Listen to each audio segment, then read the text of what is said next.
Coup de pouce, coup de pression, coup de mou, coup de foudre, coup de chance, coup de soleil, coup du sort, coup du lapin, coup de folie, coup de théâtre, coup de vieux, en coup de vent, coup de cœur, coup de cœur.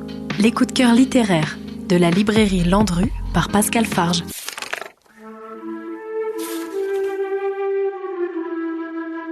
Vis-à-vis de Peter Swanson, aux éditions Gallmeister. Ce livre est un thriller psychologique. Vis-à-vis nous entraîne dans une sombre histoire de voisinage, de meurtre, de souvenirs et d'amitié.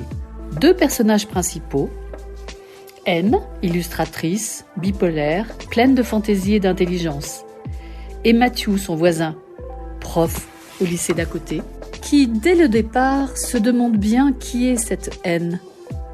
Il est marié à Mira, c'est un joli couple sans histoire.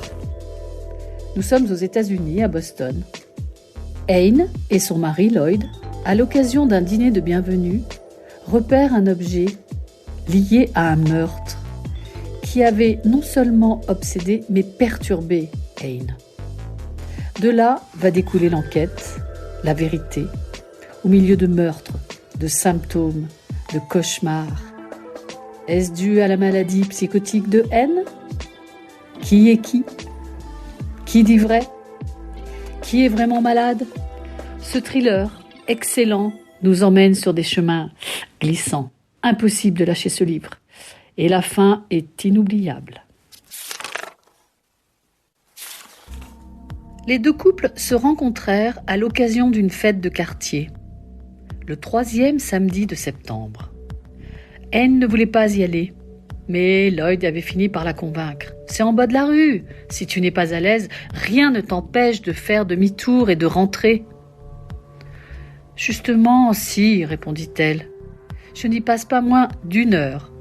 Sinon, les gens vont me remarquer. »« Mais non.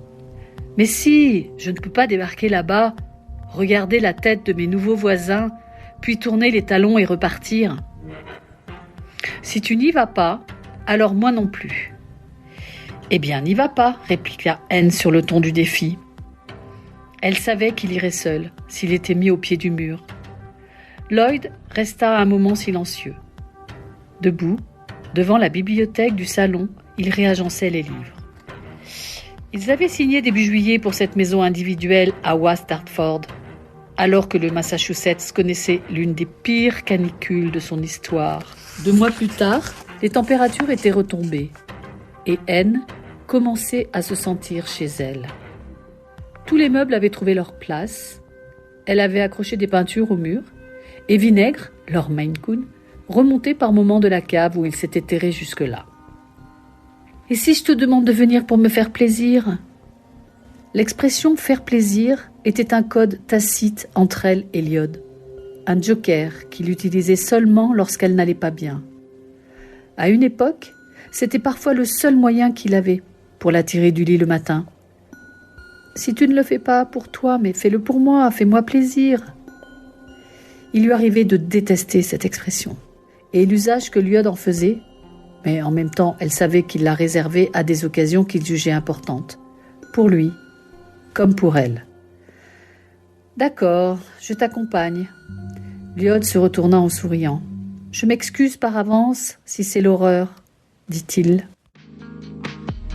Les œuvres coup de cœur de Pascal Farge, c'est dans votre librairie Landru, 74 rue Joseph Vallot à Chamonix.